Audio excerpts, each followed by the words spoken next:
Polarity of bonds हमारा आज का टॉपिक है।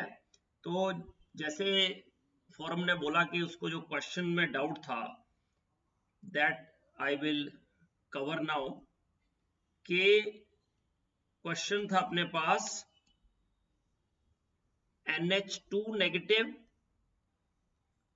NH3 एंड NH4 प्लस, इन तीनों का बॉन्ड एंगल कंपैरिजन करना था, राइट। तो इसमें NH2 में नेगेटिव में नाइट्रोजन के वैलेंस इलेक्ट्रॉन 5 सबको पता है, एक उसने गेन कर लिया तो 6 उसके पास वैलेंस इलेक्ट्रॉन है, उसमें से 2 बॉन्ड पेयर और बचे कितने 4 इलेक्ट्रॉन। तो 2 bond pair 2 lone pair. Ammonia की बात करें तो 3 bond pair plus 1 lone pair और लास्ट में 4 bond pair and no lone pair. मतलब टोटल तो सब में 4 ही है। मतलब इन तीनों की हाइब्रिडाइजेशन, मतलब इनमें चारों में तीनों में 4 इलेक्ट्रॉन पेयर है। तो 4 इलेक्ट्रॉन पेयर अगर अरेंज करने हो तो that is arrange tetrahedrally. But first case में there are 2 lone pairs and 2 bond pairs, then second case में 1 lone pair and 3 bond pairs, और लास्ट केस जो है NH4 प्लस उसमें चारों ही बॉन्ड पेयर्स, क्योंकि नाइट्रोजन के पास वैलेंस इलेक्ट्रॉन हो गए 4 बिकॉज 5 इलेक्ट्रॉन उसके पास थे और एक उसने लूज कर दिए, एक नहीं लूज किया, हाँ प्लस हुआ तो एक लूज कर दिया तो 4 बचे, और 4 में से जो है चारों यूज हो गए 4 हाइड्रोजन के साथ। तो इस तरह से इसका एंगल तो होगा 109 डिग्री 28 मिनट। बट इन दोनों की बात करें तो इसका एंगल डिक्रीज कर जाएगा, कितना हो जाता है 10, हाँ वेरी गुड 107 डिग्री, और इसका उससे भी कम हो जाएगा। Okay very good. तो जो भी 104 होता है या 103 होता है, बट 107 डिग्री से कम हो जाएगा। रीजन बीइंग कि यहाँ 2 लोन पेयर है और lone pair repulsion is more than lone pair bond pair repulsion, ठीक है। तो इसलिए बॉन्ड एंगल सबसे कम होगा NH2 नेगेटिव का, उससे ज्यादा NH3 का, और सबसे ज्यादा NH4 प्लस का। Yes, is it clear? Okay great. तो अब हम आगे बढ़ते हैं पोलैरिटी ऑफ बॉन्ड्स। पहले बात करते हैं कि पोलैरिटी का मतलब क्या है। कि अगर हम कोई भी बॉन्ड की बात करें तो बॉन्ड जो होते हैं ना तो वो 100% कोवेलेंट होते हैं, ना ही 100% आयनिक होते हैं, ठीक है। कोई भी बॉन्ड जो है 100% कोवेलेंट या 100% आयनिक नहीं होता। इसका मतलब ये होता है कि जब हम 2 बॉन्ड बनाते हैं, मान लिया 2 बॉन्ड बनाए सिमिलर एटम्स के बीच में, तो शेयर पेयर जो है इक्वली डिस्ट्रीब्यूटेड होगा। तो ऐसे बॉन्ड जो होते हैं वो नॉन पोलर कोवेलेंट बॉन्ड होते हैं। क्यों? क्योंकि मान लिया ये हाइड्रोजन है और ये भी हाइड्रोजन है, तो एक एक इलेक्ट्रॉन जो होगा ये दोनों एटम इक्वली अट्रैक्ट करेंगे, तो बिल्कुल सेंटर में वो पेयर होगा पूरा। तो सेंटर में होगा तो उनमें कोई जो है पोलैरिटी डेवलप नहीं होगी, और ऐसे बॉन्ड को हम बोलते हैं नॉन पोलर। मतलब ऐसा बॉन्ड जो सिमिलर एटम्स के बीच में बने या फिर ऐसे एटम्स के बीच में बने जिनकी इलेक्ट्रोनेगेटिविटी सेम हो। और ऑब्वियसली ये जो सारे इनको क्या बोलते हैं, ये जो H2 है, O2 है, Cl2 है, N2 है, F2 है, सेम एटम्स है, नॉन पोलर। और इनको क्या बोलते हैं, एक तो होमो, होमो मींस सेम, और 2 एटम है तो डाई एटॉमिक। ये सारे जो है होमो डायटोमिक मॉलिक्यूल्स हैं। तो याद रखना कि होमो डायटोमिक मॉलिक्यूल्स जो होते हैं वो नॉन पोलर कोवेलेंट बॉन्ड होते हैं। उनमें होमो डायटोमिक मॉलिक्यूल्स, ये बदलता रहेगा, Cl2 हो सकता है, Br2 हो सकता है, I2 हो सकता है, F2 भी लिखा है। तो ये सारे होमोडायटोमिक मॉलिक्यूल जितने भी होते हैं उनमें नॉन पोलर कोवलेंट बॉन्ड होते हैं। बट अगर हेट्रो न्यूक्लियर मॉलिक्यूल हो, ठीक है, जैसे HF ही ले लिया हमने, तो HF में विच वन इज मोर इलेक्ट्रोनेगेटिव?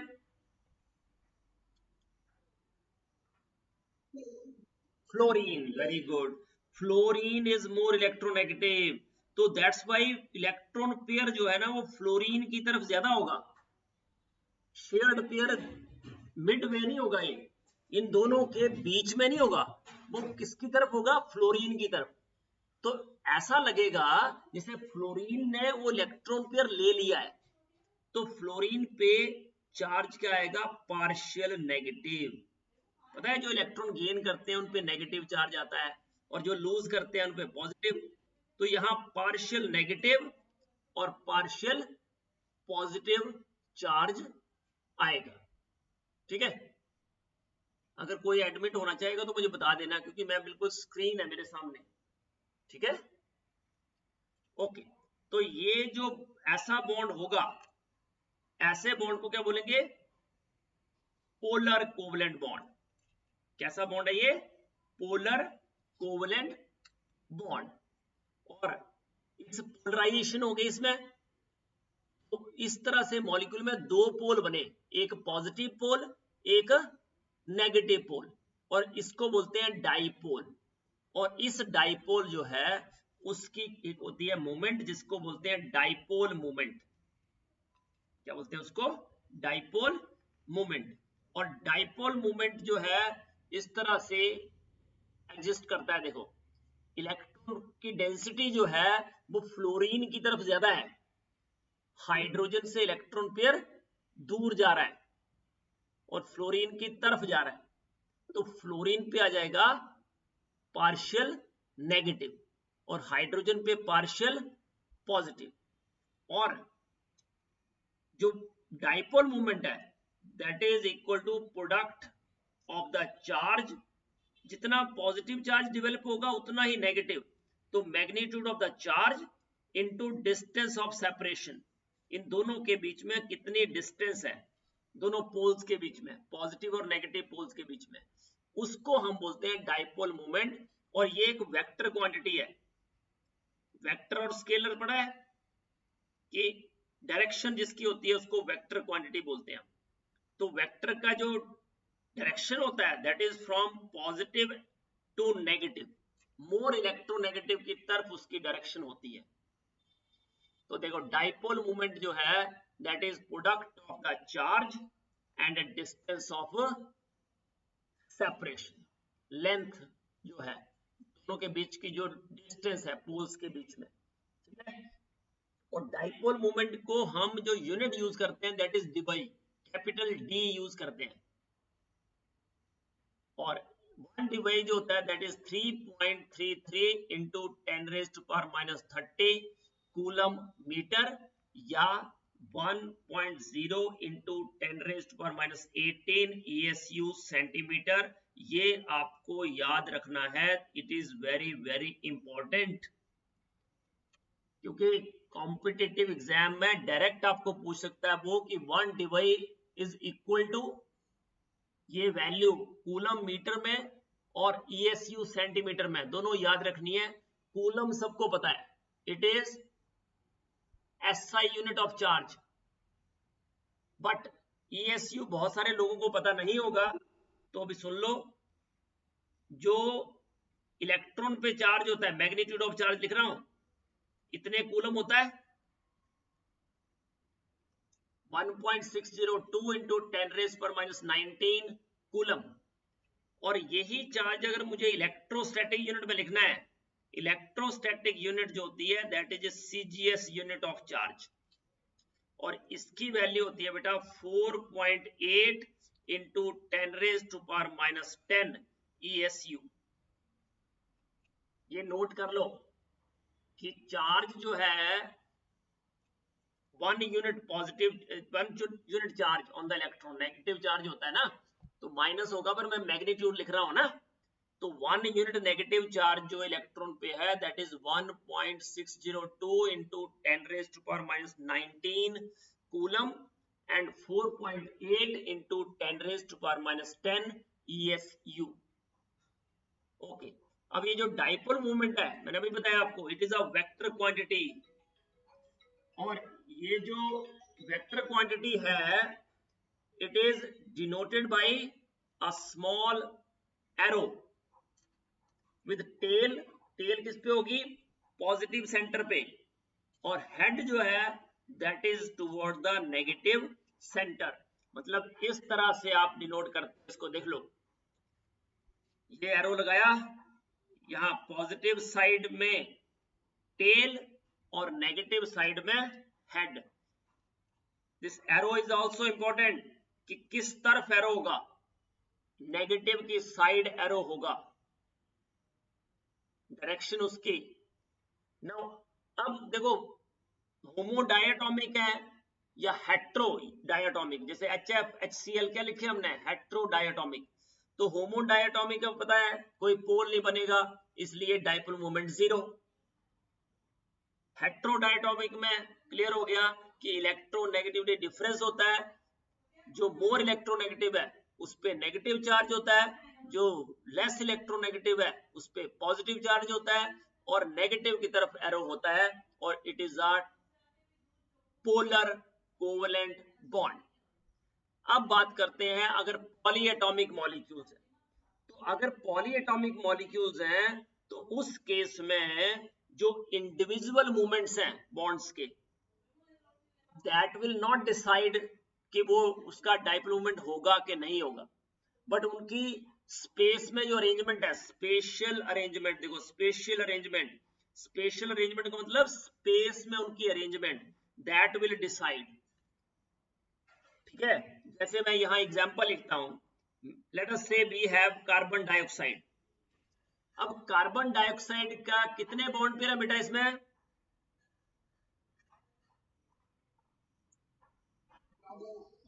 दो बॉन्ड पेयर हैं, और कितने लोन पेयर हैं? 0 बेटा, नो लोन पेयर। किसी को अभी भी डाउट है तो देख लो, कार्बन के पास 4 वैलेंस इलेक्ट्रॉन हैं, 0, ठीक है ना, और 2 बॉन्ड पेयर हो गए, और एक ऑक्सीजन 2 इलेक्ट्रॉन यूज करता है, तो 4 इलेक्ट्रॉन यूज कर लिए, 4 के 4 यूज हो गए। तो शेप कैसी होगी? हाँ जी, शेप कैसी होगी इसकी? Linear, very good. तो इस तरह से मैंने ये शेप बना दी। अब बताओ मुझे, अगर कार्बन और ऑक्सीजन को मैं लिखूं तो कौन सा ज्यादा इलेक्ट्रोनेगेटिव है? वेरी गुड, इसका मतलब ऑक्सीजन पे नेगेटिव चार्ज आएगा और कार्बन पे पॉजिटिव चार्ज आएगा, और इसका एरो किस साइड होगा? ऑक्सीजन की तरफ।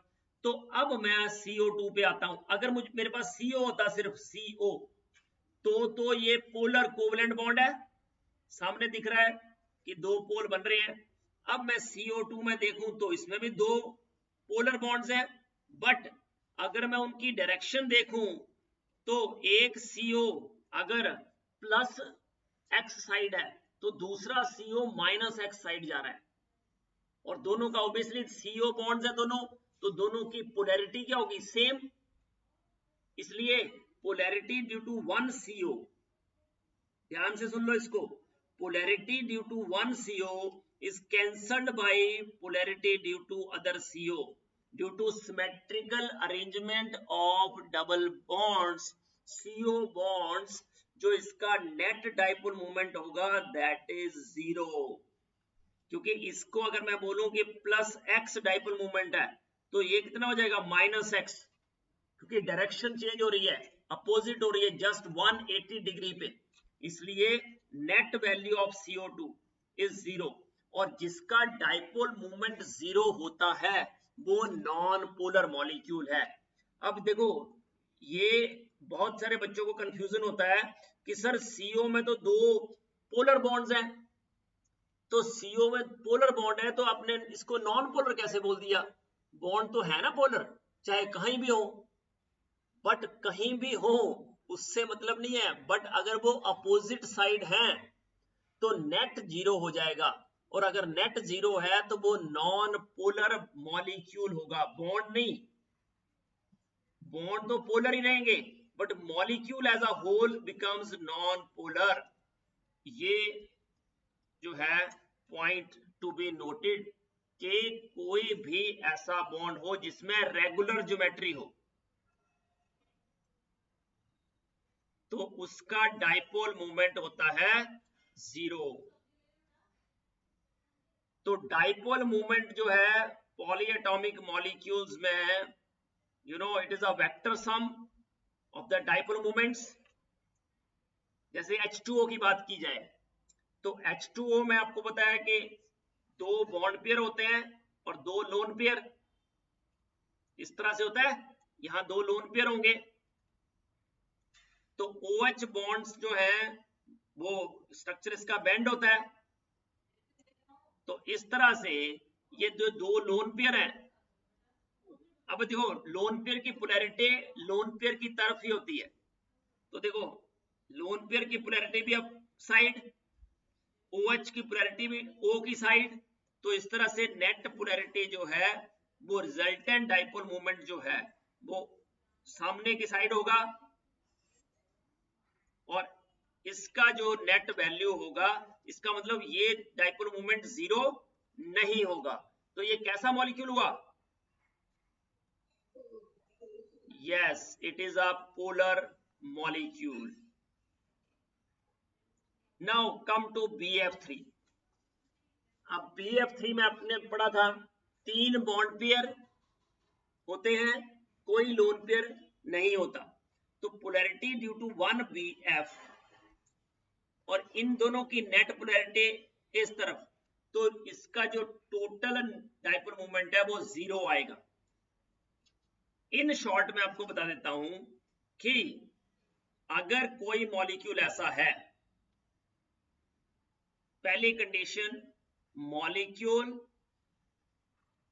हैविंग ओनली बॉन्ड पेयर्स और symmetrical arrangement of bond pairs and lone pairs. But पहला याद रखो, देखो ओनली बॉन्ड पेयर्स, और दूसरी condition all bond pairs are of same type. अगर ऐसा कभी भी होगा तो याद रखना उन सब का डाइपोल मोमेंट जीरो होगा। मतलब वेस्पर थ्योरी यूज करके आप कर सकते हो, जैसे मैंने लिखा BCl2 ओनली बॉन्ड पेयर्स और बॉन्ड पेयर सारे same, BF3 CCl4 CH4 PCl5 SF6, इन सब का डाइपोल मोमेंट जीरो होगा, क्योंकि इन सब में सिर्फ बॉन्ड पेयर्स हैं और सारे बॉन्ड पेयर एक जैसे हैं, ये नोट कर लो।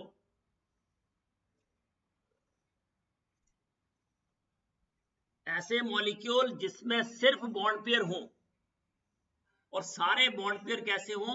एक जैसे। बट याद रखना अगर ऐसा हो CHCl3, अब इसमें भी सारे बॉन्ड पेयर्स ही हैं बट बॉन्ड पेयर एक जैसे नहीं है। यस बेटा, क्या बोल रहे हैं?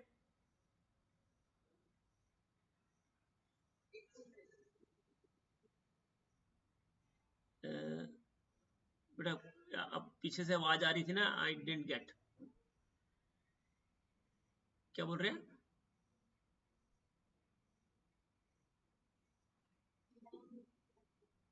हाँ, एटम डिफरेंट है, वेरी गुड। अगर एटम्स डिफरेंट हैं तो मतलब बॉन्ड्स डिफरेंट है, सेम टाइप के बॉन्ड नहीं हुए, तो ऐसे केस में dipole moment is not equal to zero. ठीक है, तो ये हो गया अब CO2 मॉलिक्यूल है, अभी बात की हमने कि polarity due to one CO is cancelled by other, तो नेट जीरो आएगा। अब स्पेशल केस लेते हैं, NH3 and NF3, very very important, बहुत बार एग्जाम्स में आ चुका है, NH3 NF3। तो अगर मैं NH और NF की बात करूं तो nitrogen is more electronegative than hydrogen, but fluorine is more electronegative than nitrogen. अब देखो polarity due to lone pair, तो लोन पेयर की तरफ होगी, बट NH की पोलैरिटी नाइट्रोजन की तरफ, तो इनकी नेट और इनकी नेट ऐड हो जाएगी, इसमें ऐड हो रही है। बट दूसरे केस में ड्यू टू लोन पेयर और due to bond pairs opposite side है, तो यहां क्या होगी, पार्शियल कैंसलेशन, और पार्शियल कैंसलेशन की वजह से किसका डायपोल मोमेंट ज्यादा होगा, बोलो। Very good, ammonia. क्योंकि यहाँ पे कंफ्यूजन क्या होता है कि सर यहाँ पे आपने बोला अमोनिया, बट NF बॉन्ड तो ज्यादा पोलर है। बेटा NF bond no doubt they are more polar, but वो लोन पेयर के अपोजिट साइड उनकी पोलैरिटी जा रही है, मतलब एक दूसरे को खत्म करने की ट्राई कर रहे हैं। लोन पेयर की पोलैरिटी, NF की पोलैरिटी, ये दोनों अपोजिट साइड है, इसलिए दोनों एक दूसरे को काटेंगे, कैंसिल करेंगे। और NH3 में क्या है, चाहे NH का पोलैरिटी थोड़ा कम हो, बट जो NH का बॉन्ड है उसका जो पोलैरिटी है, नेट पोलैरिटी और लोन पेयर का पोलैरिटी दोनों एक साइड होगा, इसलिए पोलैरिटी ज्यादा होगी। वैसे भी नाइट्रोजन हाइड्रोजन में जो डिफरेंस इलेक्ट्रोनेगेटिविटी का वो ज्यादा होगा आई थिंक इनसे। तो इस तरह से जो रिजल्टेंट डाइपोल मोमेंट है NH3 का वो 4.90 इंटू 10⁻³ कूलम कूलम मीटर, और जो NF3 का है that is 0.80 into 10⁻³ coulomb metre. ये वैल्यू याद रखने की जरूरत नहीं है, बट NH3 की पोलैरिटी NF3 से ज्यादा होती है, ये आपको फिट करना है।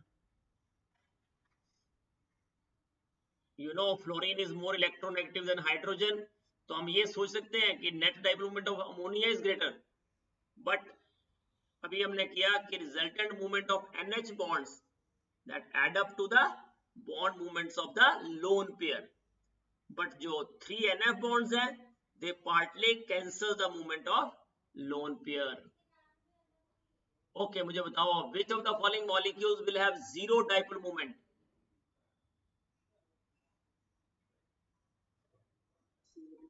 Very good, CO2 1, then CCl4, very good, BF3 good, BeF2 yes. इसका मतलब टोटल 4 मॉलिक्यूल्स ऐसे हैं जिनका डाइपोल मोमेंट जीरो होगा।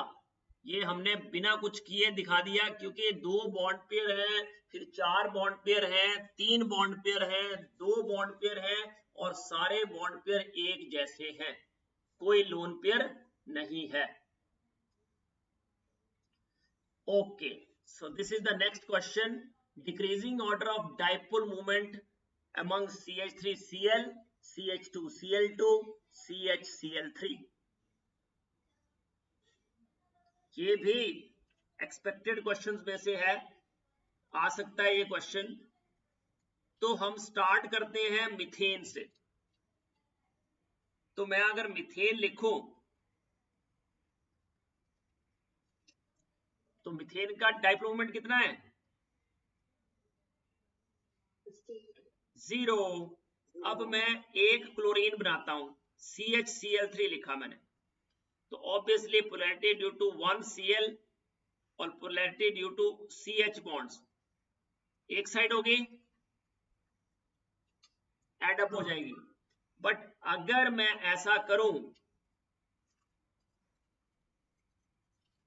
कि polarity due to one Cl, तो ये दूसरा Cl तो अपोजिट साइड हो गया ना, यहां पे पार्शियल कैंसिलेशन स्टार्ट हो जाएगी, और एक और Cl लगा दूं तो और ज्यादा कैंसिलेशन, और अगर मैं एक और लगा दूं तो पूरा ही कैंसिलेशन, मतलब इसका फिर जीरो हो गया।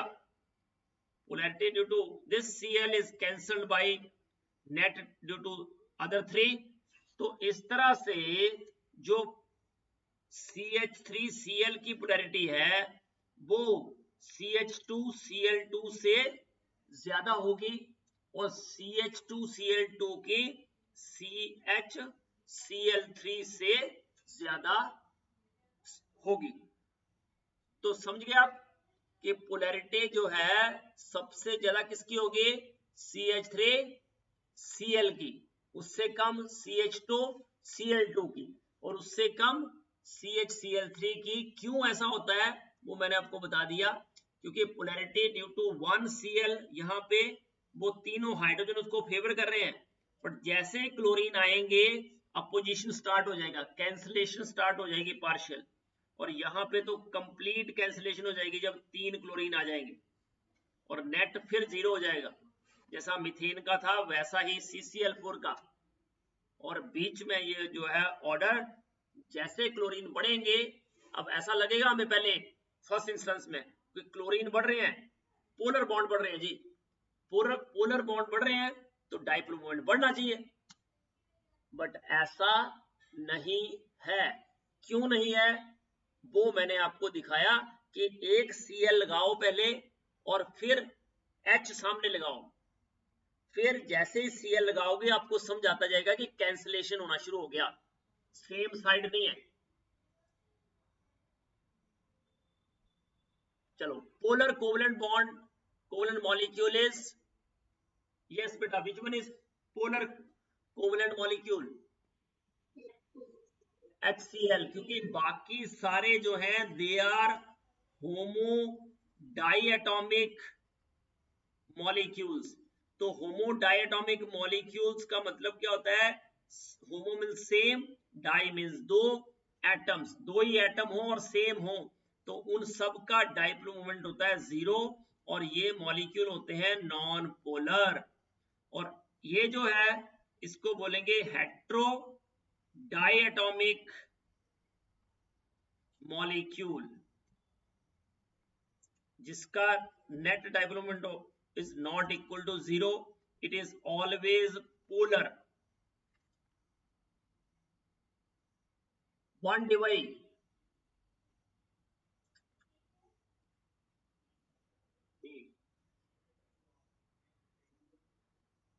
one divide equal to,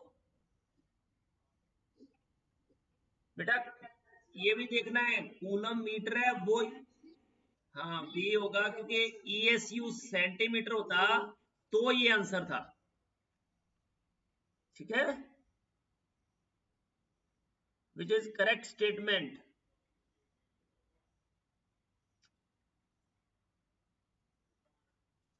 yes बेटा, कौन सी स्टेटमेंट करेक्ट है?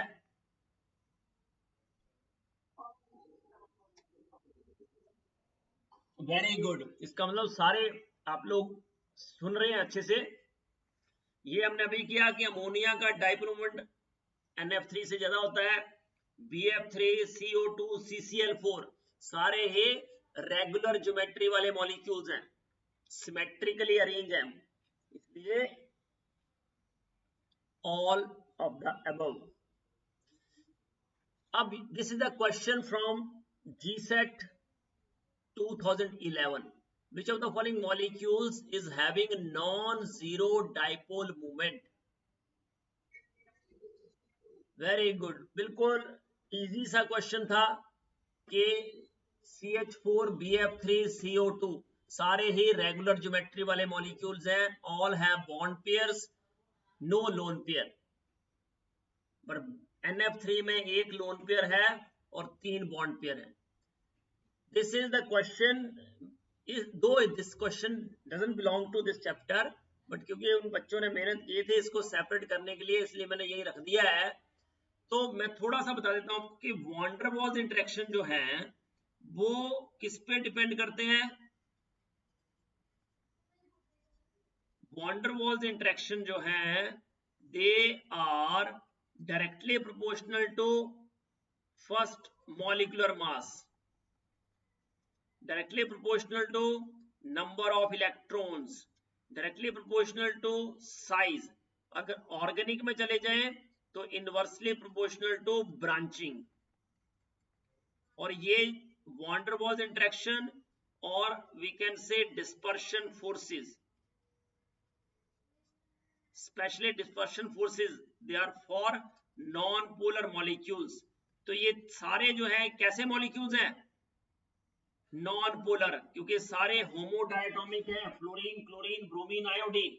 ठीक है, तो इसलिए इनमें जो है strongest van der Waals attraction किसमें होगा, बता सकते हो?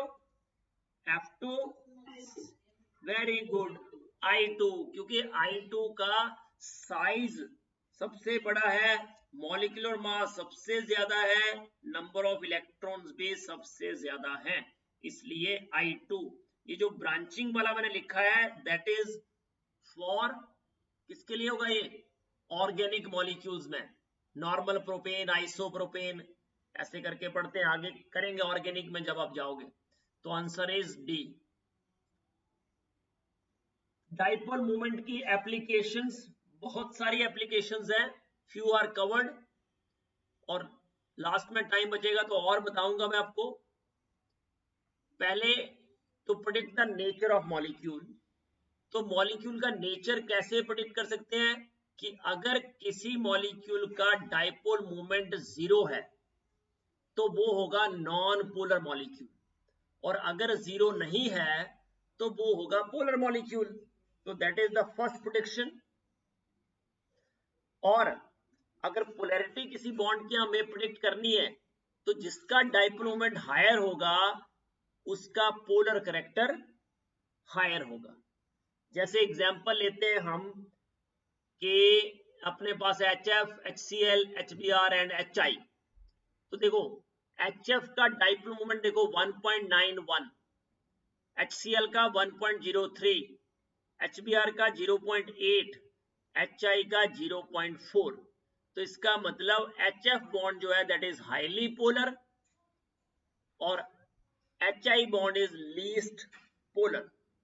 अब ये परसेंटेज ऑफ आयनिक कैरेक्टर कैसे हम फाइंड आउट करते हैं, उसके लिए आगे मैं बताता हूं आपको।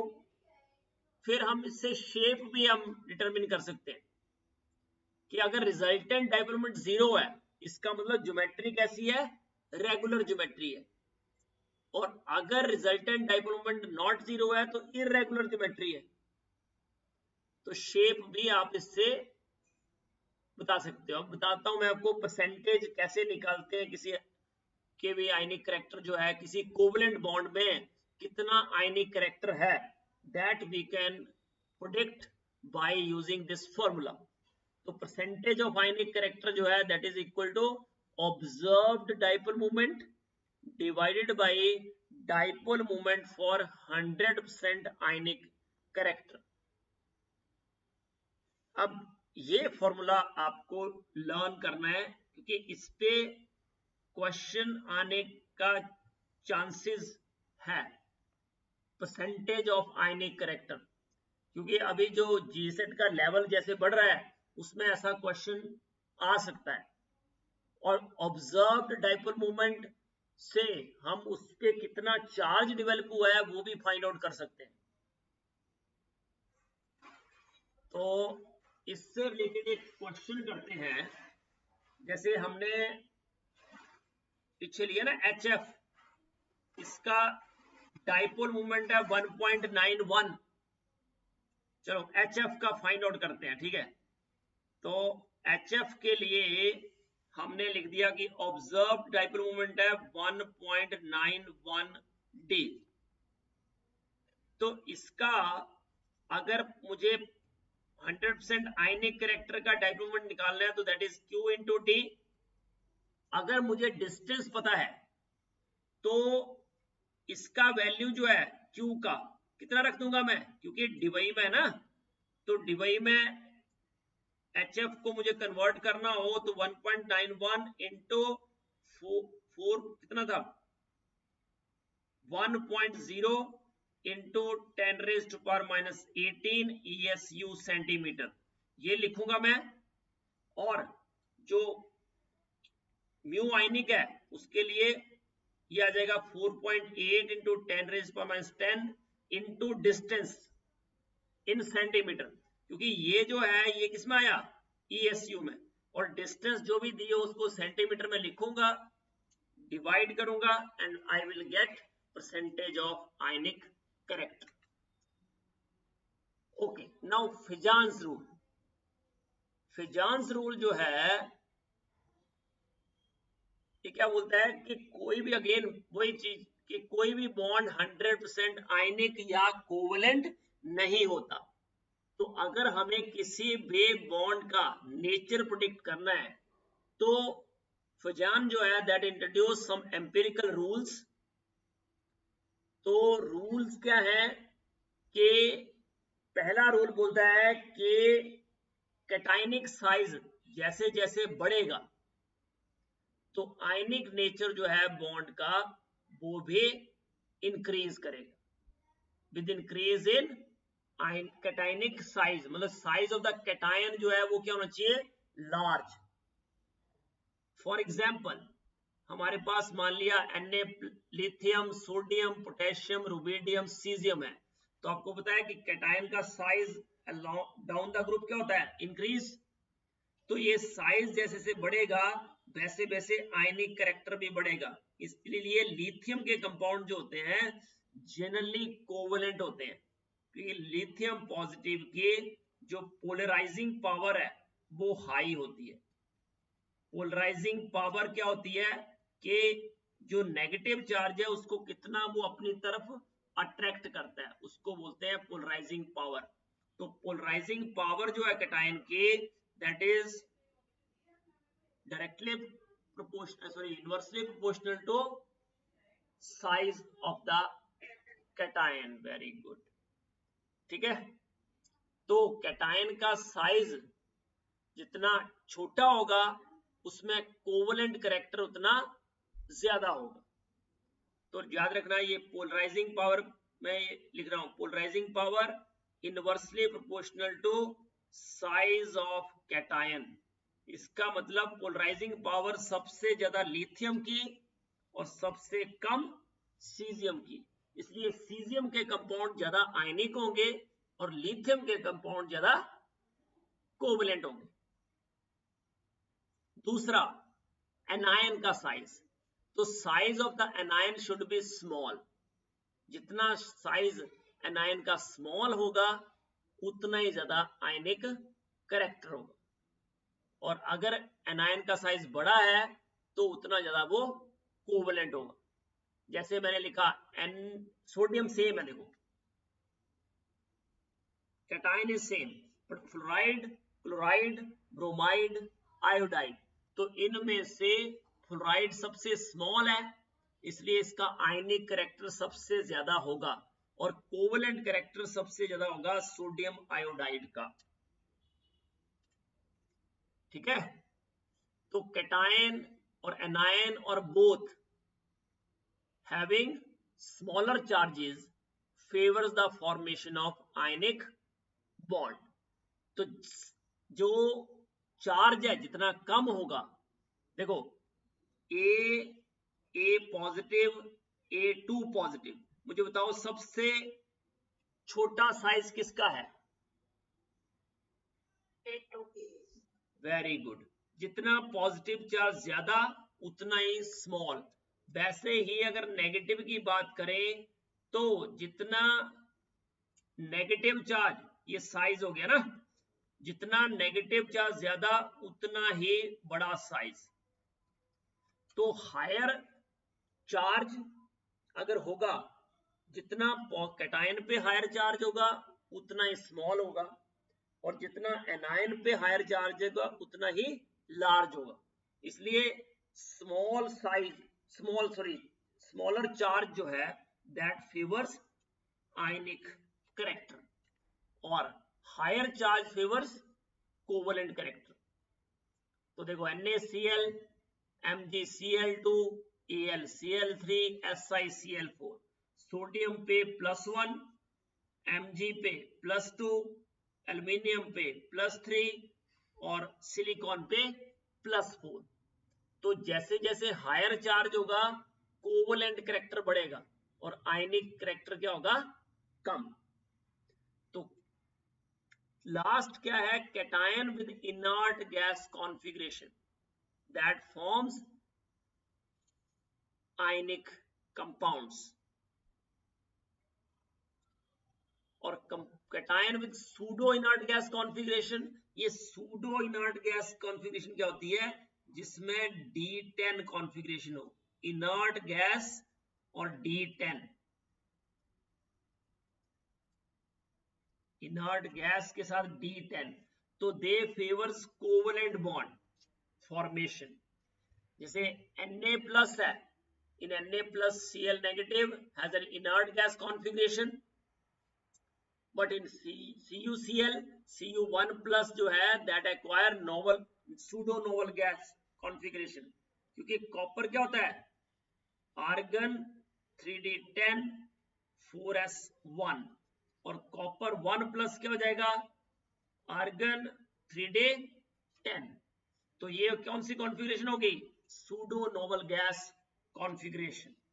तो सूडो नोवल गैस कॉन्फ़िगरेशन अगर हो, जैसा सोडियम का तो नोवल गैस होगी, और जो कॉपर है उसके सूडो नोवल गैस कॉन्फ़िगरेशन।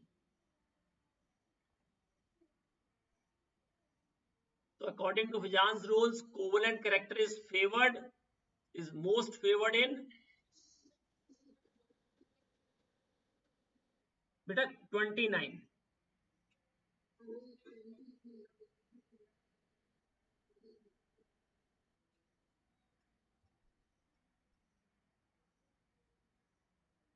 कहाँ बेटा,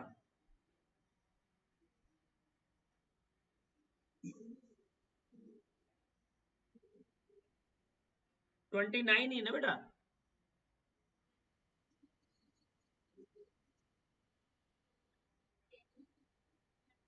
बेटा आर्गन आर्गन होता है बेटा 18, फिर D10 और N1, तो 29 हो गए ना।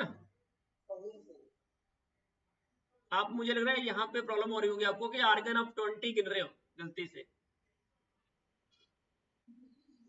हाँ जी,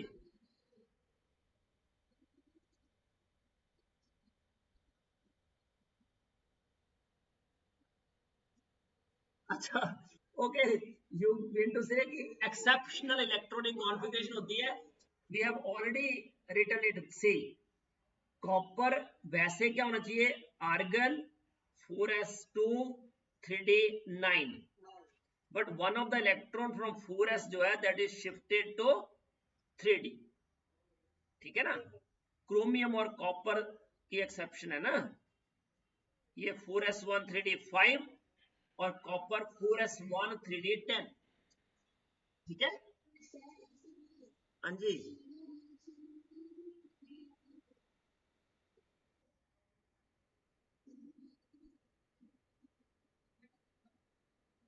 हाँ जी, नहीं बेटा आपको कंफ्यूजन होगा, we will clarify it afterwards. But जो कॉपर है ना बेटा, वो copper in normal state it is 4s1 3d10, ठीक है, या 4 3d10 4s1 लिखो।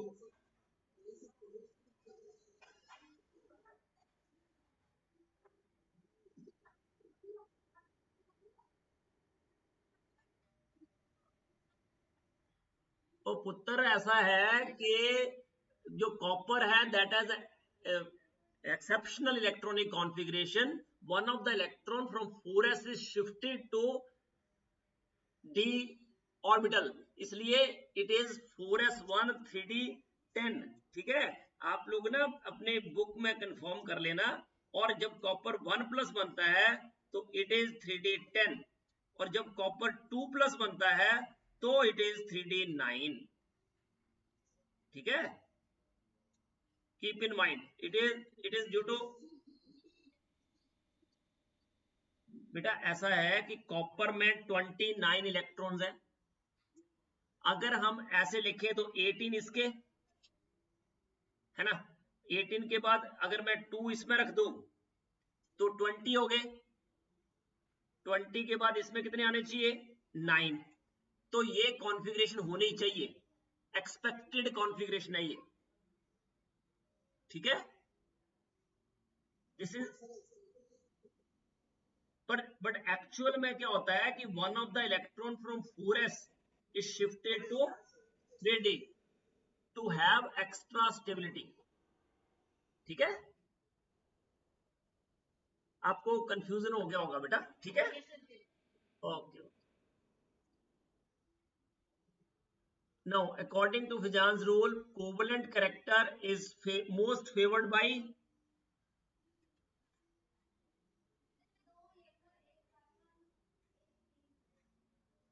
बोलो, कोवलेंट कैरेक्टर जो है it is most favoured by, याद रखना, small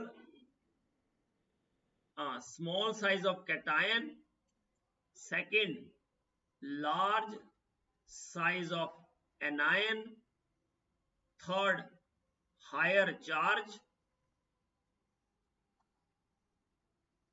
and fourth is pseudo noble gas configuration. ये चार फैक्टर हैं which favours covalent character.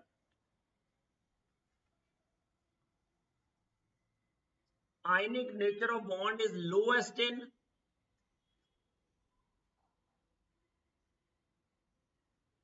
Ionic nature lowest किसमें होगा,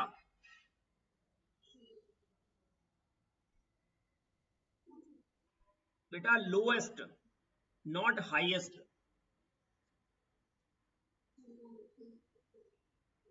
देखो आयनिक नेचर जो है ना, याद रखना, it is inversely proportional to covalent nature.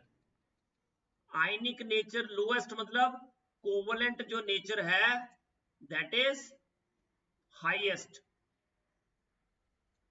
तो कोवलेंट कैरेक्टर जो है मैक्सिमम किसमें होगा, large size of anion, ठीक है, इसलिए CaI2 आएगा। आयनिक नेचर इज मोर इन,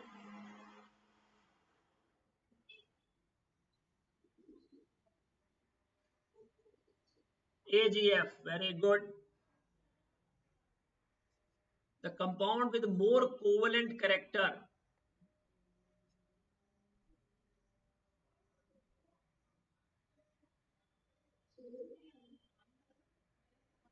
देखो इनमें दो चीजें इकट्ठी, देखो एक है कैल्शियम 2+ और दूसरा है Zn2+। First we compare them. Calcium में there is a noble gas configuration, और जो जिंक है उसमें there is pseudo noble gas configuration. Zinc में सूडो नोबल गैस कॉन्फ़िगरेशन, बेटा इलेक्ट्रॉनिक कॉन्फ़िगरेशन 30 तक तो आनी ही चाहिए। जिंक जो होता है उसका एटॉमिक नंबर होता है 30, तो इसका कॉन्फ़िगरेशन होता है आर्गन 3d10 4s2, तो 2 इलेक्ट्रॉन लूज कर दिए तो आ जाएगा 3d10, तो ये क्या हो गया, सूडो नोबल गैस। तो सूडो नोबल गैस होने के वजह से ये ज्यादा कोवेलेंट होगा, these are more covalent than this। अब एक है फ्लोराइड और एक है क्लोराइड, इन दोनों में कौन सा ज्यादा होगा, covalent,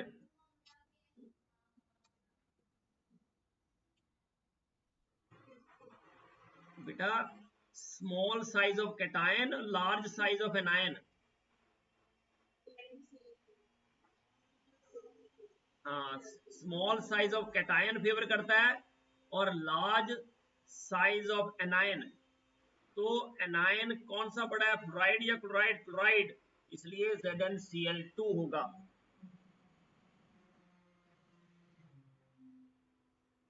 Which is more ionic? Yes बेटा,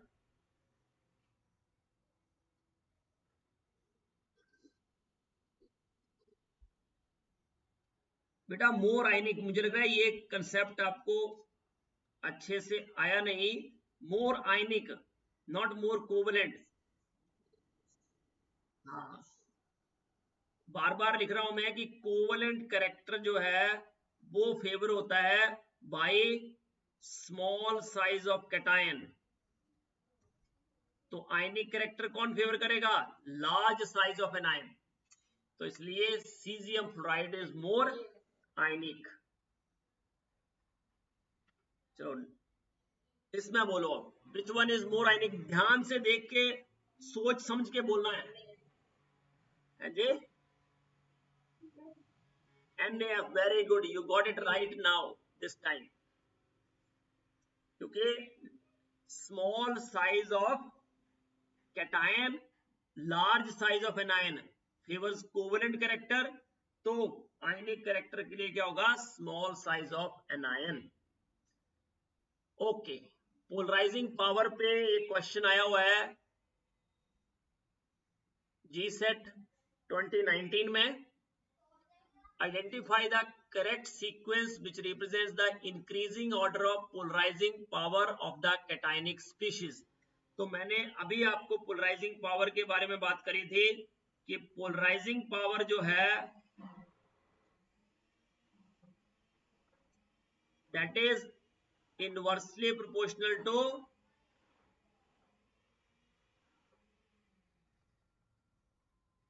size of cation। कैटायन जितना छोटा होगा पोलराइजिंग पावर उतनी ज्यादा होगी, and it is also proportional to charge, मतलब चार्ज डेंसिटी के प्रोपोर्शनल है ये। साइज मतलब वॉल्यूम, और चार्ज के proportional. Option B, very good, क्योंकि पहले हम बात करते हैं चार्ज की, तो पोटेशियम पे +1 चार्ज है और इन बाकियों पे क्या है? +2। तो ये they have more polarising power than potassium. तो पोटेशियम तो लीस्ट हो गया। अब बचे कैल्शियम, मैग्नीशियम, बेरिलियम। तो beryllium, magnesium, calcium, down the group size increases. तो सबसे छोटा साइज जो होगा वो ज्यादा पोलराइजिंग पावर रखेगा। तो इसका मतलब सबसे छोटा है बेरिलियम, इसलिए बेरिलियम का सबसे ज्यादा, फिर मैग्नीशियम और फिर कैल्शियम। तो B option is right, very good. Now एक और इक्वेशन हमारे जिसको हम बोलते हैं हेने स्मिथ इक्वेशन। ये भी हम यूज करते हैं to calculate the percentage of ionic character in a covalent bond, और it is on the basis of electronegativity difference। तो देख लो, 16 into XB minus XA plus 3.5 into XB minus XA raised to power 2। ये जो XB minus XA लिखा है इसको मैं mode भी लिख सकता हूं कि मोर इलेक्ट्रोनेगेटिव से लेस वाला माइनस करना है आपको। ये हमेशा प्लस वैल्यू आएगी, और 3.5 into XB minus XA square, तो उससे आएगा percentage of ionic character. This is called हेने स्मिथ इक्वेशन। ये डायरेक्ट भी आ सकती है कि व्हाट इज हेने स्मिथ इक्वेशन, वो ऑप्शन दे सकता है आपको। Next is polling electronegativity difference method. तो पॉलिंग के अकॉर्डिंग ये बोलता है कि अगर इलेक्ट्रोनेगेटिविटी डिफरेंस जो है दो एटम के बीच में 1.7 हो तो आयनिक कैरेक्टर जो है वो 50% होता है। तो 1.7 अगर इलेक्ट्रोनेगेटिविटी डिफरेंस है तो 50% आयनिक कैरेक्टर। तो इस तरह से अगर कोई भी x जो है वो डिफरेंस है तो that produces x into electronegativity difference divided by 1.7 into 50। तो इस तरह से percentage of ionic character you can calculate by using electronegativity difference divided by 1.7 into 50 rather than 100 into 50 हो जाएगा, क्योंकि 1.7 से हमने डिवाइड किया। तो फिर इसने अल्टरनेट मेथड दिया कि 1.7 की जगह कितना 1.9 अगर हो तो कैसे निकाला इसने, 18 इंटू इलेक्ट्रोनेगेटिविटी डिफरेंस पावर 1.4%। पर ये दो मेथड इतने इंपॉर्टेंट नहीं है, बट फर्स्ट वन जो था कौन सा, हेने Smith equation, that is important. इस पे देखो एक क्वेश्चन आया हुआ है जी सेट में 2019 में आया है कि वैल्यू ऑफ इलेक्ट्रोनेगेटिविटी इन दो एटम की दी थी m और n की, एक की 2.5 दूसरे की 1.05। हेने स्मिथ इक्वेशन पे मैंने वीडियो भी बनाया है, that I will share. Percentage of ionic character कैसे निकालोगे, तो अभी ये मैंने लिखा थी इक्वेशन, किसी को याद हुई क्या था, 16 इंटू हाँ प्लस 3.5 एक्स ए माइनस एक्स ए स्क्वायर, राइट। तो क्या होगा 16 इंटू कितना हो गया डिफरेंस ये 2.5 माइनस 1.05, तो इट इज 1.45। तो 16 into 1.45 plus 3.5 into 1.45 raise to power 2, तो कितना हो जाएगा ये बता सकते हो, you can take 1.45 as 1.5 so that it is easier to calculate। कितना हुआ 23.2, तो दैट मीन्स 23.2% अगर करते हैं हम, तो देखो ये सारे ऑप्शन जो है कैंसिल हो गए, only one left which is closer to it, ठीक है।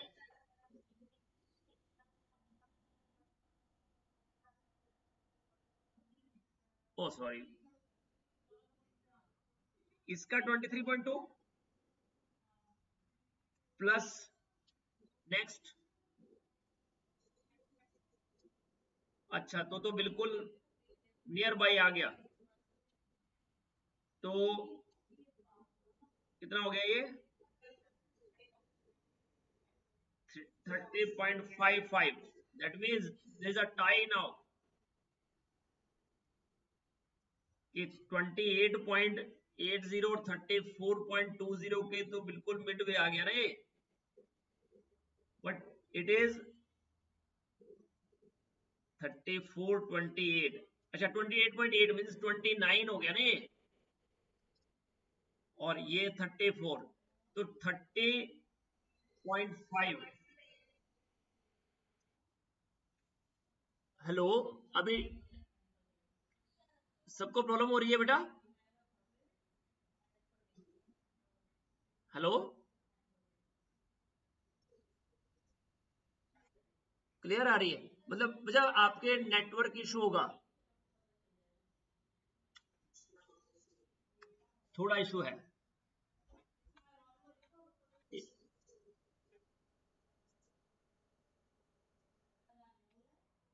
ओके, अदरवाइज आपको अच्छे से सुनाई दे रहा है ऐसा,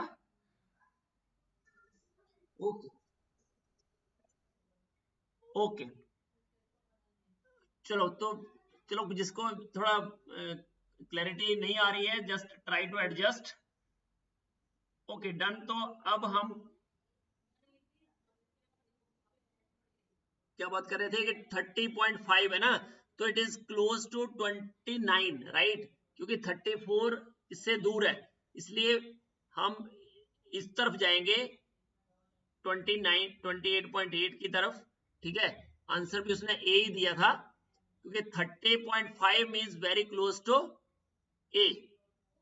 तो जो ऑप्शन ए जो है, वैसे तो ए और बी बिल्कुल नियर बाई थे। जनरली जब ऑप्शंस आते हैं ना, इसने जी सेट में ऐसा किया है। अदरवाइज ऑप्शंस ऐसे होते हैं कि 28.8 लिखा तो दूसरा ऑप्शन 40s में होगा, तो बिल्कुल क्लियर कट आइडिया आता है कि हम अप्रोक्सीमेट कर सकते हैं। बट ऐसे क्वेश्चन में क्योंकि कैलकुलेटर अलाउड नहीं होता, तो कोई भी क्या करता है कि अप्रोक्सीमेट करने की ट्राई करता है, तो अप्रोक्सीमेशन में फिर आंसर तो 34 पे चला जाएगा।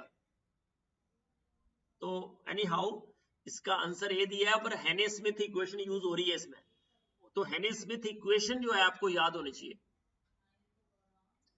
Okay, percentage of ionic character in HF direct ही पूछ लिया है उसने, तो ये तो आप इलेक्ट्रोनेगेटिविटी डिफरेंस से ही कर सकते हो। अब आपको पता है कि H की इलेक्ट्रोनेगेटिविटी कितनी होती है।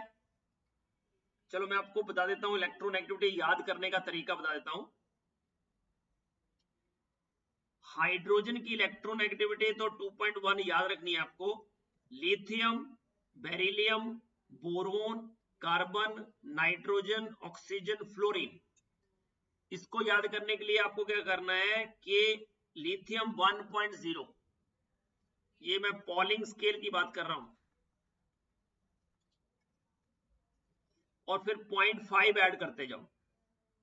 1.5, 2.0, 2.5, 3.0, 3.5, 4.0।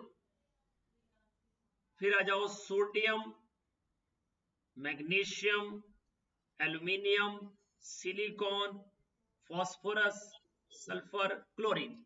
तो इनमें बात करें तो 0.9 से स्टार्ट करना है और 0.3 ऐड करना है।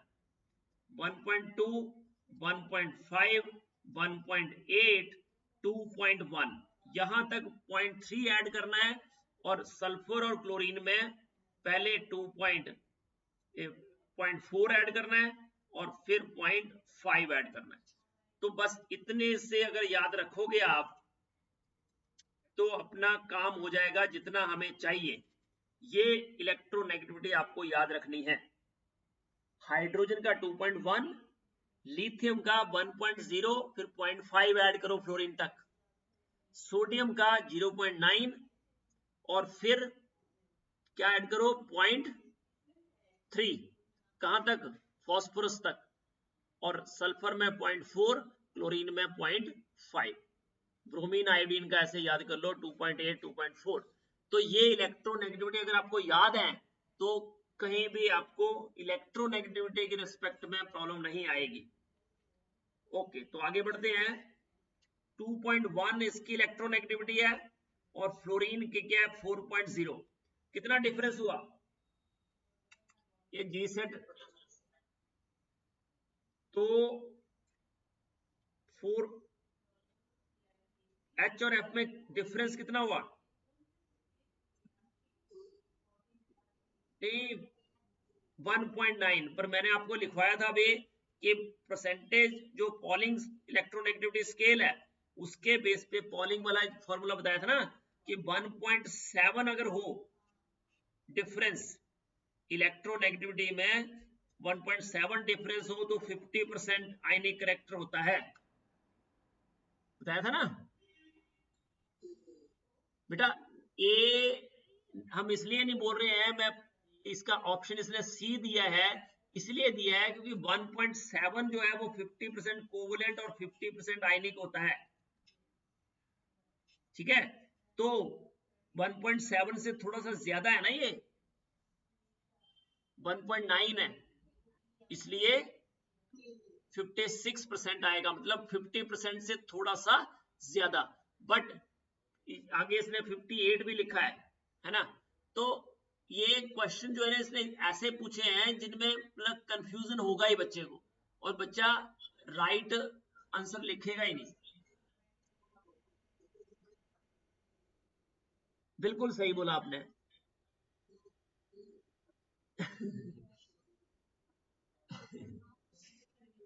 बट बेटा 50% तो वैसे भी नहीं हो सकता ना।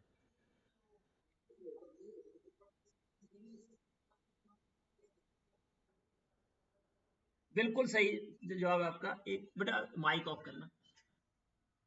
एक्चुअली क्या है कि ये जो क्वेश्चंस है ना, they are very very near options, और ऐसे ऑप्शंस हैं जिनको हम कभी टिक ही नहीं करेंगे। 56% के 58% कहाँ जाए, तो 50 के नियर बाई 56 ऐसा, पर 56 और 58 में सिर्फ 2% का डिफरेंस है। तो इसको करना जो है direct, it is next to impossible. We can guess, intelligent guess लगाएंगे भी तो कोई भी इंटेलिजेंट गैस 56 और 58 को एक ही मानेगा। इसलिए डोंट वरी, ये क्वेश्चन दिए थे उसने, इसलिए मैंने आपको सामने रखे कि ऐसे क्वेश्चन आए हुए हैं। बट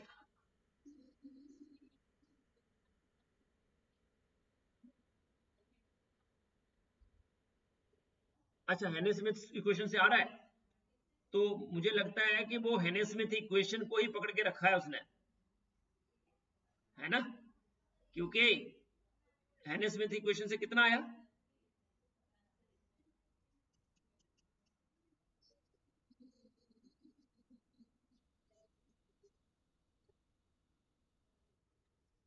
तो कर ही लो एक बार। 16 इंटू 1.9 प्लस 3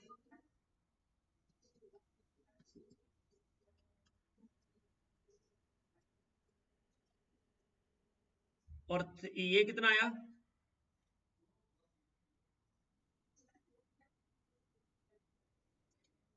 टोटली 41 आता है। ओह माय गुडनेस, तो फिर कैसे, मींस वी कैन, अगर 41 आता है तो आंसर सी हो ही नहीं सकता। 50% उसने सही बोला था फिर लड़के ने कि 50 के परसेंट के अराउंड आएगा, है ना? क्योंकि अगर इससे ये 41 के अराउंड आ रहा है और उधर से 1.9 ही है, तो let's go with A. But अबे उसने जो ऑफिशियल की जनरेट की है उसमें सी लिखा था, है ना? बट ये क्वेश्चन जो है ना, ये मतलब कंफ्यूजन क्रिएट करने वाला क्वेश्चन है। ओके, तो अब हम कुछ हाइब्रिडाइजेशन के कंसेप्ट्स आपको मैं बता देता हूं, डाइपोल मूवमेंट के, सॉरी, डाइपोल मूवमेंट हमने बहुत सारे किए आज। अब मुझे, जैसे मान लिया आपके पास है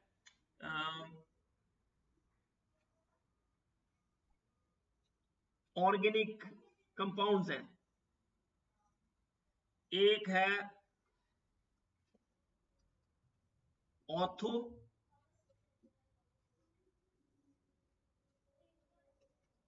मेटा,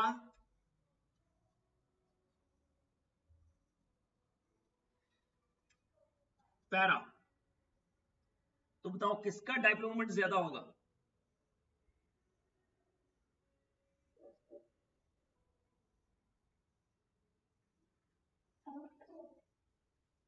वेरी गुड, क्योंकि रिजल्टेंट डाइपोल मोमेंट जो होता है बेटा, that is square root of mu one square mu two square plus two mu one mu two cos theta. तो as theta increases, cos theta decreases. तो इसलिए जैसे जैसे थीटा इंक्रीज करेगा, रिजल्टेंट डाइपोल मोमेंट भी डिक्रीज करेगा। यहां पे एंगल है 60, यहां एंगल है 120 और यहां हो गया 180, इसलिए इसका डाइपोल मोमेंट तो जीरो ही हो जाएगा। इसलिए ऑर्थो का सबसे ज्यादा होगा, मेटा उससे कम, और पैरा सबसे कम। Okay, one more question. अगर हमारे पास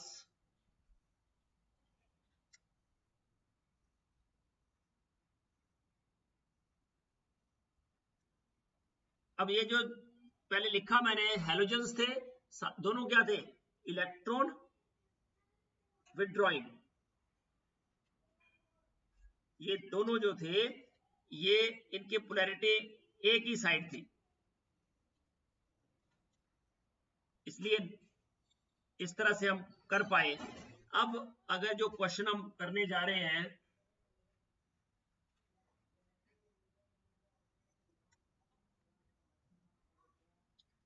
एक CH3 है, NO2,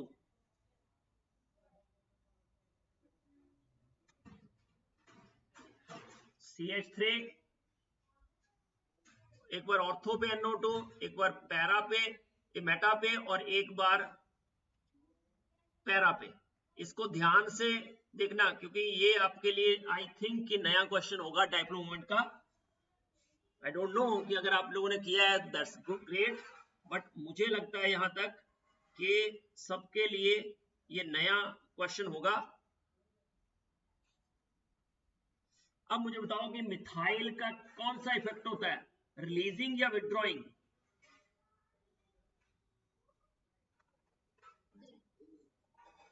methyl is electron donating और रिलीजिंग ग्रुप। तो मिथाइल तो रिलीजिंग ग्रुप है, बट NO2 कैसा है, विथड्रॉइंग ग्रुप है। Very good. तो देखो इनके जो डायरेक्शंस हैं वो एक साइड नहीं है, मतलब अगर मिथाइल जो है वो इलेक्ट्रॉन डोनेट कर रहा है टुवर्ड द रिंग, तो NO2 इलेक्ट्रॉन विथड्रॉ कर रहा है। ये NO2 जो है that is electron withdrawing group. अगर ऐसा हो, अगर दोनों इलेक्ट्रॉन विथड्रॉइंग थे तो हमने लिख दिया कि सबसे ज्यादा ऑर्थो, फिर मेटा, फिर पैरा। बट अगर एक इलेक्ट्रॉन विथड्रॉइंग ग्रुप हो और एक इलेक्ट्रॉन रिलीजिंग ग्रुप हो, इलेक्ट्रॉन डोनेटिंग भी बोल सकते हैं, मतलब एक देने वाला दूसरा अपनी तरफ खींचने वाला, ऐसे ग्रुप लगे हैं तो क्या ऑर्डर होगा?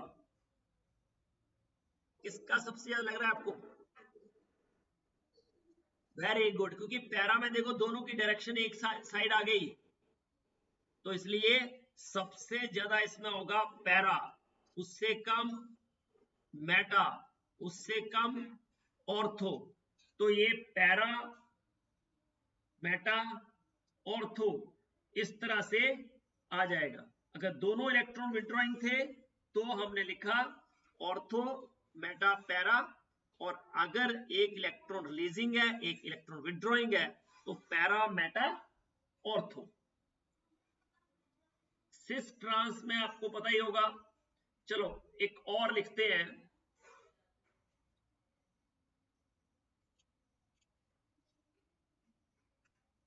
ये किसी को कोई डाउट होगा तो पूछते रहना बीच बीच में। चलो तो हमारे पास मान लिया एक है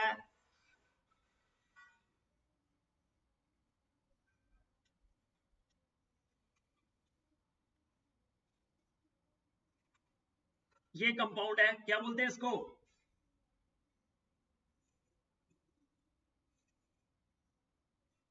पाइरोल।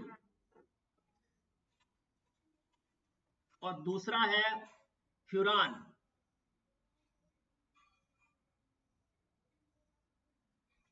पाइरोल और फ्यूरान, तो बताओ डाइपोल मूवमेंट किसका ज्यादा होगा?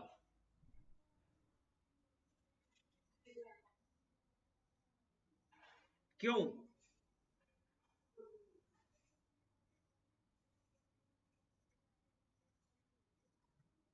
मैं वही पूछा, क्यों ऐसा?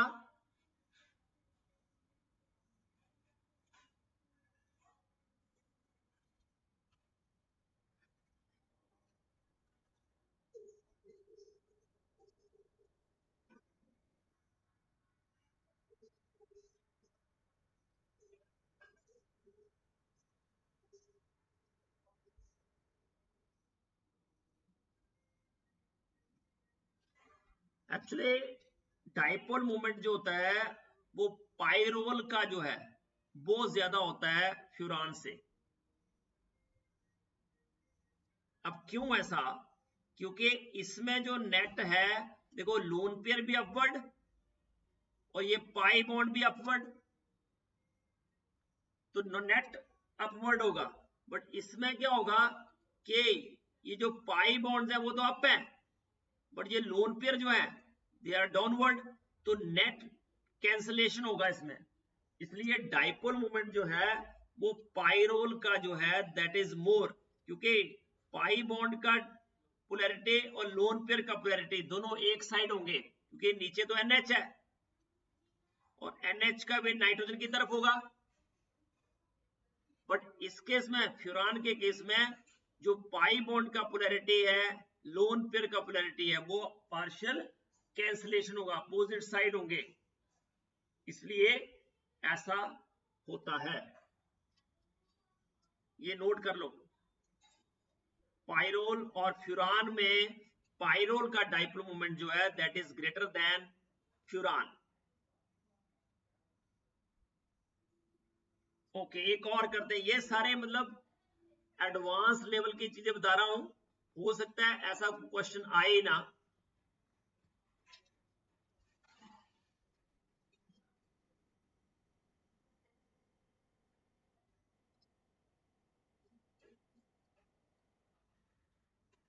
किसके बेस पे? माइनस आई इफेक्ट की बात कर रहे हैं हम यहाँ पे ना, कि ऑक्सीजन का माइनस आई इफेक्ट है ना, ज्यादा देन नाइट्रोजन एटम, और जो मीजोमेरिक इफेक्ट है वो ऑलमोस्ट सेम होगा दोनों का, ठीक है।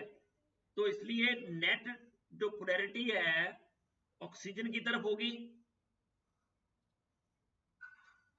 और नाइट्रोजन के अपवर्ड जाएगी। अब मुझे बताओ कि अगर मेरे पास एक है फ्लोरोबेंजीन,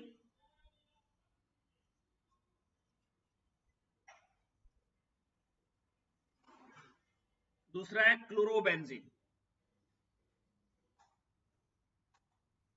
ये जो भी मैं एग्जांपल करवा रहा हूं अभी, इनको ध्यान से देखो, एक फ्लोरोबेंजीन है, एक क्लोरोबेंजीन है।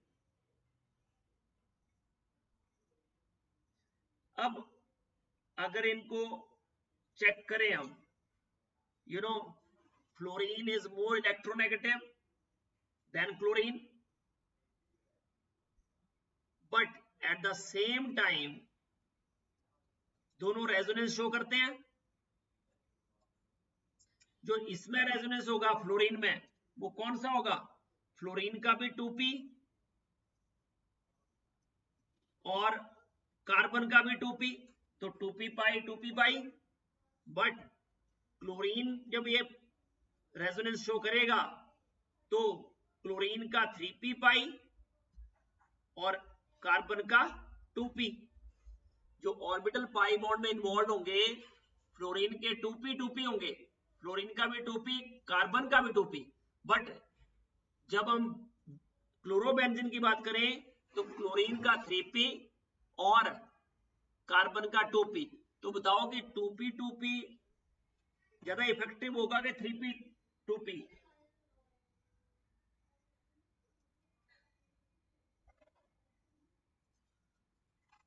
Which one is more effective?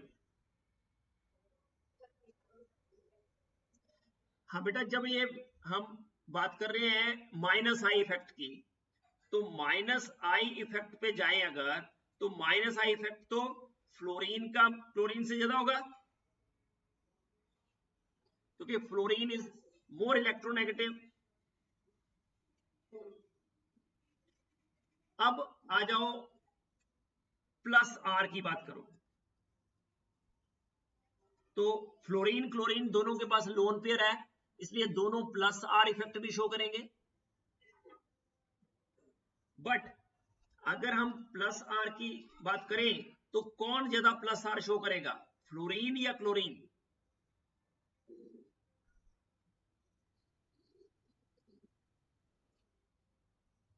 बेटा फ्लोरीन, क्योंकि जब हम केमिकल बॉन्डिंग की बात करते हैं तो orbitals having same energy form more effective bond. अब इसमें फ्लोरीन और कार्बन दोनों के 2p ऑर्बिटल इन्वॉल्व हैं। बट जी, अच्छा क्या है ये? ओके, एक्चुअली जब आई गॉट इट। देखो बेटा, हाँ, फ्लोरीन जो होता है उसका कॉन्फ़िगरेशन क्या होता है? हीलियम 2s2 2p5, और क्लोरीन जो होता है वो क्या होता है? Neon 3s2 3p5। तो जब ये इलेक्ट्रॉन देगा, ये जो लोन पेयर है वो किस में है? 3p में है ना। और ये जो लोन पेयर है वो किस में है? 2p में। अब जब ये इलेक्ट्रॉन देगा तो ये 2p का इलेक्ट्रॉन देगा पाई बॉन्ड बनाने में। जब ये बॉन्ड बनेगा इस तरह से, ये इलेक्ट्रॉन में बना ही देता हूं एक, ये इस तरह से जब बॉन्ड बनेगा,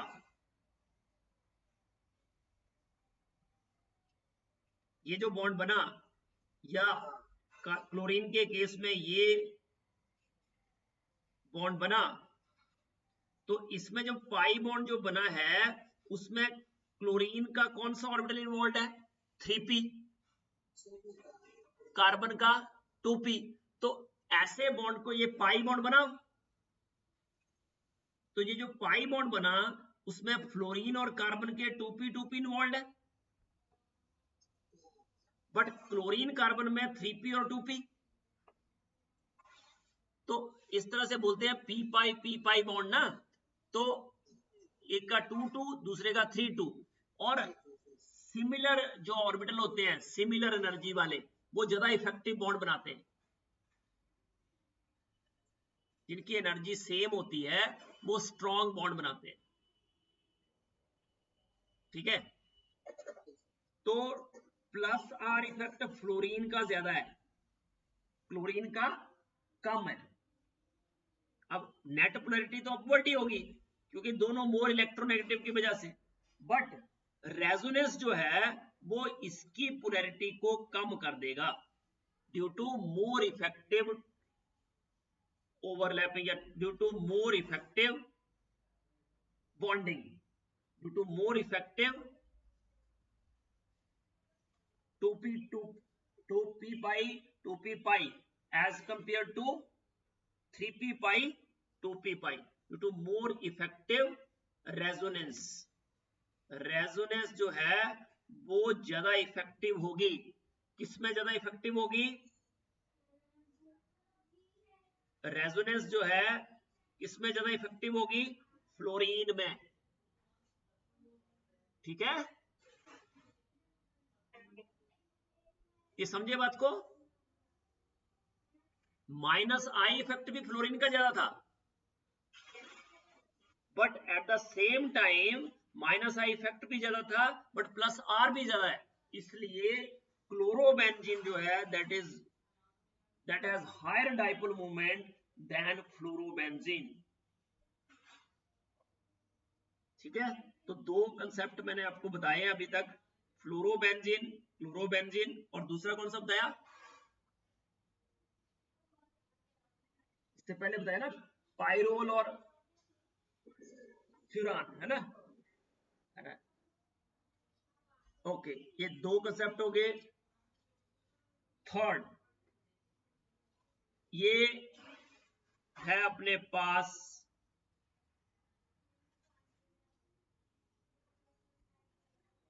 कंपाउंड, इसका नाम बोल दो पहले। What is the name of this compound?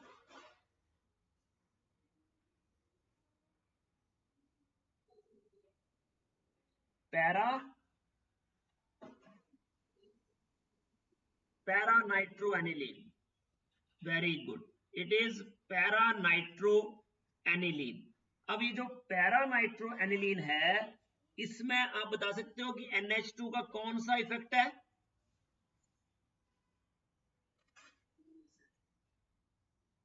बेटा याद रखना, जो भी ग्रुप्स अटैच होते हैं रिंग से, और जो एटम उसका डायरेक्टली अटैच है, अगर उसके ऊपर लोन पेयर हो तो वो प्लस आर शो करता है। क्या बोला मैंने आपको? कि कोई भी ऐसा ग्रुप जो रिंग से डायरेक्टली अटैच है और उसके ऊपर क्या है, लोन पेयर, तो वो हमेशा ही प्लस आर इफेक्ट शो करेगा। और दूसरी तरफ क्या है, और इसका कौन सा इफेक्ट होता है, माइनस आर। तो अब देखो, ये प्लस आर की वजह से पोलैरिटी कहां होगी, टुवर्ड द रिंग, और NO2 माइनस आर की वजह से पोलैरिटी किस साइड होगी,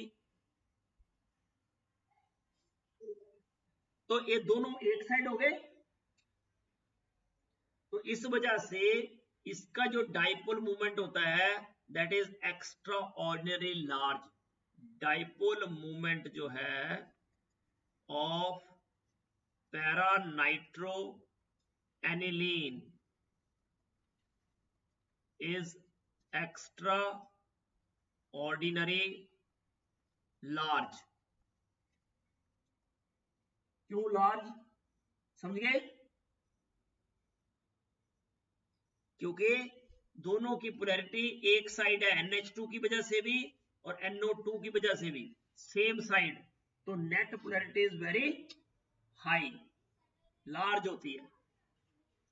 इवन ऑर्थोनाइट्रोफिनोल का, ऑर्थोनाइट्रोएनिलीन भी ऐसा ही है।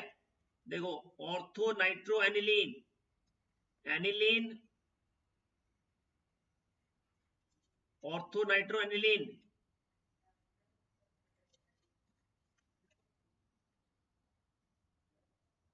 ओके। लास्ट कर रहा हूं, फिर हम आज का सेशन खत्म करते हैं। मैं आपको एक डाइपोल मोमेंट का वीडियो शेयर करूंगा, प्लस आर माइनस आर का वीडियो शेयर करूंगा, उसको देख लेना और नोट कर लेना सारे पॉइंट्स, ठीक है, कि कब प्लस आर होता है कब माइनस आर होता है। CO मॉलिक्यूल जो है, वैसे अगर देखें इसको तो CO मॉलिक्यूल जो है उसका डाइपोल मोमेंट लार्ज होना चाहिए, but it has very low dipole movement. तो अगर ऐसा क्वेश्चन आ जाए कि डाइपोल मूवमेंट CO का वेरी लो क्यों होता है, तो और ऑप्शन दिए हो आपको 4, तो इसमें पहला जो पॉइंट आएगा कि जो CO लोन पेयर मूवमेंट्स है उसमें क्या है कि CO में दोनों साइड ही लोन पेयर है, कार्बन के पास भी ऑक्सीजन के पास भी। तो जो लोन पेयर मूवमेंट्स हैं, due to the presence of two lone pairs, they cancel out each others effect. CO में कार्बन के पास भी लोन पेयर होता है, ऑक्सीजन के पास भी लोन पेयर होता है। तो जो लोन पेयर की मूवमेंट है, एक लोन पेयर की दूसरा लोन पेयर आपस में कैंसिल करेंगे। अब दूसरा, अगर हम इसकी इलेक्ट्रोनेगेटिविटी पे जाएं तो बताओ कि किस तरफ मूवमेंट होगा CO का। इलेक्ट्रोनेगेटिविटी के बेस पे जो पोलैरिटी है किस साइड होनी चाहिए, वेरी गुड, ऑक्सीजन की तरफ होनी चाहिए, ठीक है। बट जब इसका स्ट्रक्चर बनाते हैं हम, ये है on the basis of electronegativity.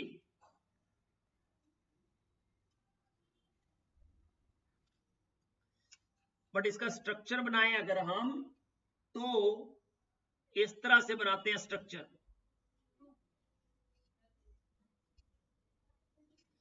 Octet पूरा है।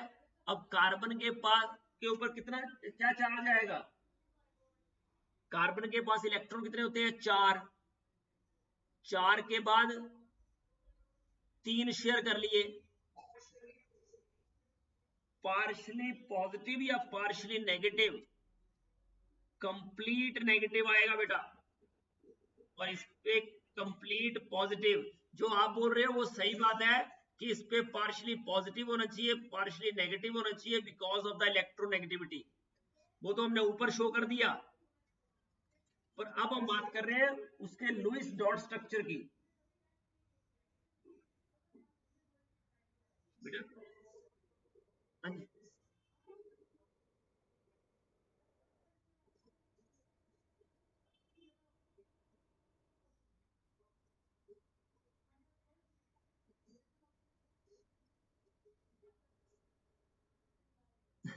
बेटा कार्बन के पास इस वक्त कितने इलेक्ट्रॉन है?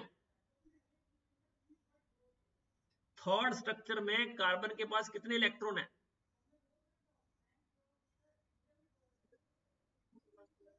टोटल बेटा 1 2 3 4 5 6 7 8 ऑक्टेट पूरा है ना।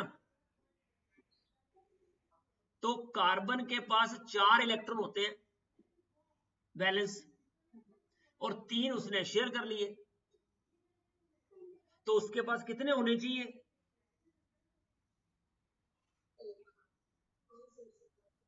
7 इलेक्ट्रॉन होने चाहिए ना बेटा। 7 होने चाहिए पर हैं 8। इसका मतलब उसने कहीं से एक इलेक्ट्रॉन लिया। अब ऑक्सीजन पे आ जाओ। ऑक्सीजन के बैलेंस शेल में कितने इलेक्ट्रॉन होते हैं? 6, और उसने 3 शेयर कर लिए, तो 9। तो उसके पास तो 9 हो गए, तो इसके ऊपर पॉजिटिव होगा ना, इसलिए। ठीक है ना। तो अगर हम इलेक्ट्रोनेगेटिविटी कंसेप्ट में जाते तो कार्बन पे पार्शियल पॉजिटिव होता, ऑक्सीजन पे पार्शियल नेगेटिव। पर यहां स्ट्रक्चर ये बोल रहा है कि कार्बन पे कंप्लीट नेगेटिव है और ऑक्सीजन पे कंप्लीट पॉजिटिव। तो ये तो बिल्कुल अपोज कर रहा है उसकी पोलैरिटी को, बिल्कुल डायरेक्शन रिवर्स हो रही है ना। हम बोल रहे हैं कि polarity is from oxygen to, sorry carbon to oxygen, क्योंकि oxygen is more electronegative. But अगर हम चार्ज देखें उनके ऊपर, इसको ऐसे भी बनाते हैं हम कि ये डेटिव बॉन्ड है, मतलब कोऑर्डिनेट बॉन्ड है। तो कंप्लीट नेगेटिव कार्बन पे है, कंप्लीट पॉजिटिव ऑक्सीजन पे है। तो जो पार्शियल पॉजिटिव पार्शियल नेगेटिव है उसको तो बिल्कुल इसने रिजेक्ट ही कर दिया। इसलिए इसका जो overall magnetic sorry overall dipole moment होता है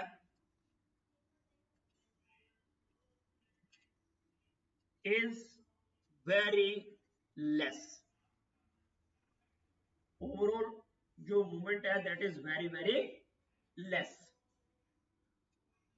तो ये 3 पॉइंट याद हो जाएंगे कि लोन पेयर का मूवमेंट आपस में कैंसल, सीओ का इलेक्ट्रोनेगेटिविटी के बेस पे ओ की तरफ होना चाहिए, कार्बन पे पार्शियल पॉजिटिव आना चाहिए, ऑक्सीजन पे पार्शियल नेगेटिव। बट अगर उसका स्ट्रक्चर बनाते हैं हम और बॉन्ड ऑर्डर 3 रखते हैं तो हमें क्लियर होता है जो कि है उसका बॉन्ड ऑर्डर, तो कार्बन पे नेगेटिव है और ऑक्सीजन पे पॉजिटिव। ओके,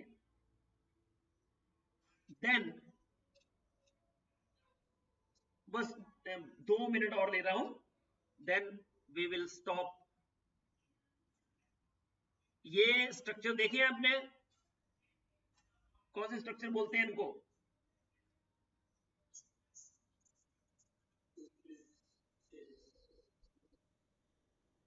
ये तो सही बोला किसी ने, जो भी बोला कि ये स्टैगर्ड और एक्लिप्स्ड है। बट स्टैगर्ड और एक्लिप्स्ड के अलावा इसको कौन सा स्ट्रक्चर बोलते हैं?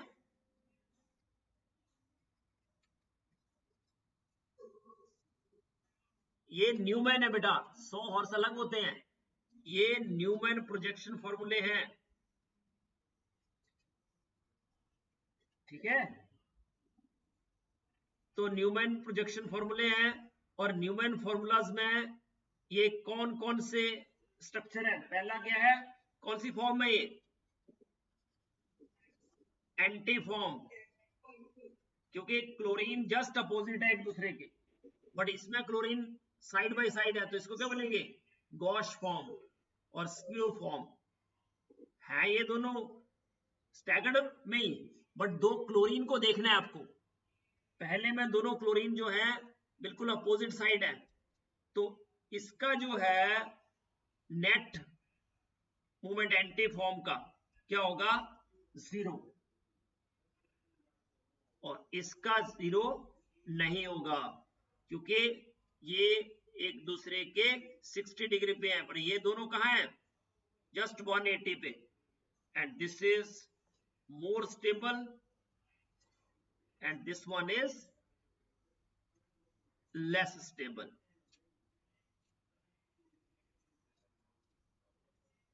Okay, तो एंटी फॉर्म जो है that is more stable, gosh form is less stable और इसका डाइपोल मोमेंट 0 नहीं होगा। ये पोलर है, ये नॉन पोलर है।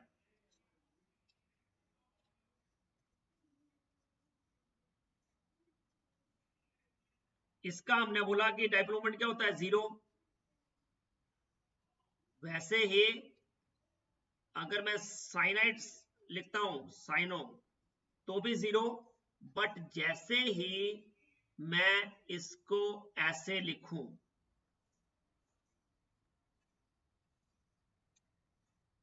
तो याद रखना अब नेट पोलैरिटी 0 नहीं होगी। इन दोनों की 0 है, क्योंकि polarity due to one Cl is cancelled by polarity due to other Cl, one Cn cancelled by other Cn, but यहां due to the presence of lone pairs इसकी नेट पोलैरिटी 0 नहीं होगी, though they are at para, है para पे, पर net polarity 0 नहीं होगी। याद रखना ये। ओके, आई होप कि आज का कोटा यही पूरा करते हैं। बहुत ज्यादा आपको आज मैंने करवा दिया है, कर लोगे इतना? हेलो, हाँ जी, हो जाएगा ना? बोलिए बोलिए।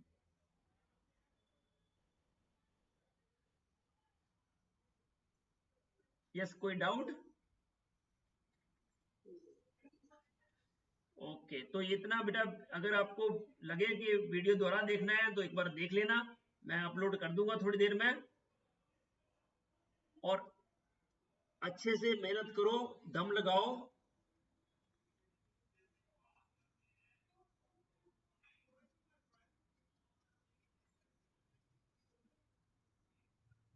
चलो, ये आपके लिए छोड़ता हूं मैं, ये क्वेश्चन अपने पास रखो।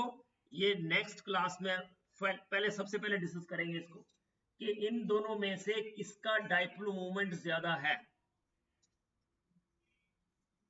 This is for the next class, or you can discuss in the WhatsApp.